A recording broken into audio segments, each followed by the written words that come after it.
Genocide, the deliberate extermination of a race or people.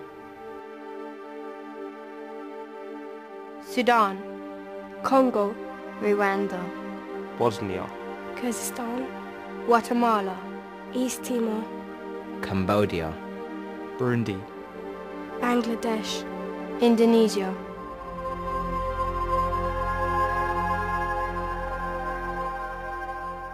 As an orphan, I was there in Theresienstadt, in the horrors of this death camp. Of 15,000 Jewish children, less than 100 survived. I was in the Lodz ghetto for 4 years, and then Auschwitz-Birkenau, where my friends and family were killed just for being born Jewish.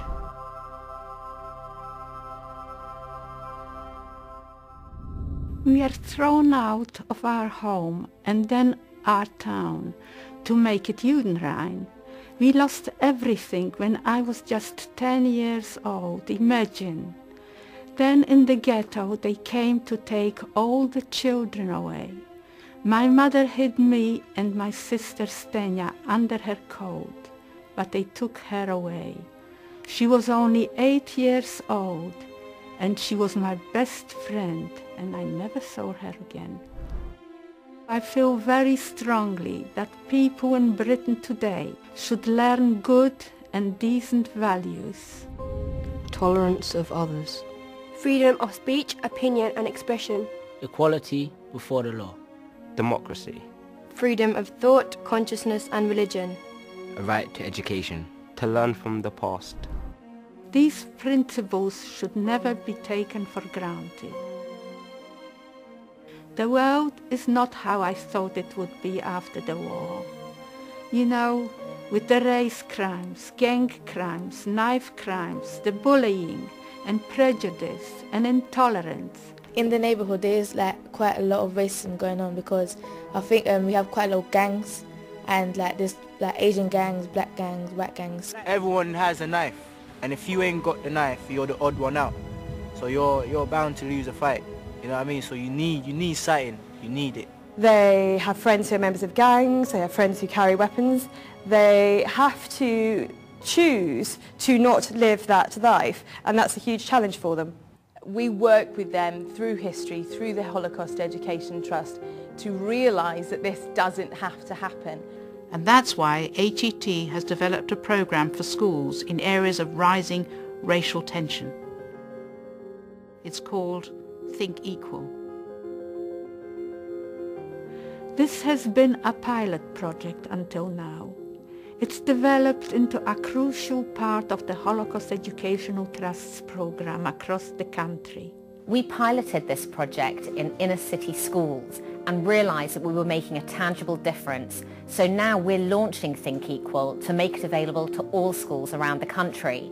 What we're recognising is in areas where there's a high number of different community groups, racial tension and even target areas of the far right, we can go in and explore issues of citizenship and identity and prejudice and make sure that young people are becoming aware of these issues for themselves and the wider community.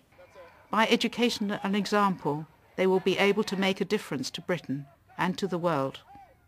So when racists and bigots speak at the Oxford Union, there will be protests saying, "Never again," and they will mean it. And they won't stand by when they see genocide like Darfur still happening. In Britain this past year, over 250,000 people voted for the far right. They won a seat in the London Assembly, the same London that took me in after the war.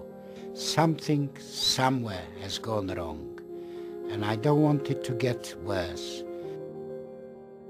That is why I wholeheartedly support the Holocaust Educational Trust, now celebrating its 20th year. It was founded by Lord Jenner and the late Lord Merlin Rees in 1988. Since then, it has achieved so much.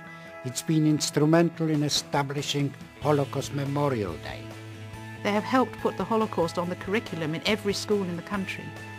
They have trained thousands of teachers and provided them with these very impressive education packs. It has helped to make the Holocaust unforgettable by appearing on television, the radio, and it has developed a great respect from parliamentarians and universities, colleges and communities. Well, as an MP you get bombarded with letters and emails and early day motions to sign and all sorts of campaigns, but I think one thing the Holocaust Education Trust does very well is focus MPs' attention onto what happened in Europe. And the Holocaust Educational Trust outreach program to prisons has been warmly welcomed by both the prison service and the criminals serving time. Coming into prison is important because there's people in here that haven't had the opportunity to hear of things like this. When the Holocaust Educational Trust arranges for us, the survivors, to visit schools, the response from the children is truly remarkable. They become witnesses to our history, making it part of their history. They've just made a fantastic DVD with the USC Shoah Foundation Institute. It allows children to interact with recordings of survivors and liberators. It's very exciting and the children's questions are answered. It's called Recollections, Eyewitnesses Remember the Holocaust. Reading in a book would just be a bit boring. With the resources it makes it more interesting and it helps you learn and understand much better. Students find Recollections to be interesting because it's real. All right, the DVD works with real people who were there, so they reacted really well to it. It was ideal. The response to this teaching aid has been wonderful. It will live on long after we've gone, so it will be very useful for future generations. And it's even won a prestigious BAFTA award, which everyone is delighted about. The reason we put this resource together is because one day there won't be survivors of the Holocaust to tell their story in schools and to people and tell them about their past and why they were persecuted. Thanks to the Holocaust Educational Trust, the government is paying in part for this wonderful organisation to take 2 pupils from every school in the country to visit Auschwitz. I think that's marvellous. But it's not just the children who visit. Politicians, civil servants, journalists, teachers and people from all different faiths go too. But there is a problem. Since their Auschwitz program now reaches so many schools, there is more demand for all their other projects, and the government does not fund these. We have a huge demand for our educational resources. Not just the actual materials that we produce for classroom teachers to use, but also our physical presence in schools, delivering teacher training and working with students. The most frustrating thing for us is that we don't have the resources to meet those demands. So we need to train the teachers nationwide. We need to provide the resources for them to deliver in the lessons, and we need to provide the support to them as and when they need it. Personally, I find that upsetting. They shouldn't be struggling to encourage Holocaust education. They need to train more teachers and more educators. We won't be lecturing to school much longer. We know that. Our message: to learn from the past, to make a better tomorrow, and to do this with urgency. It's not too late. Use knowledge and the truth will prevail.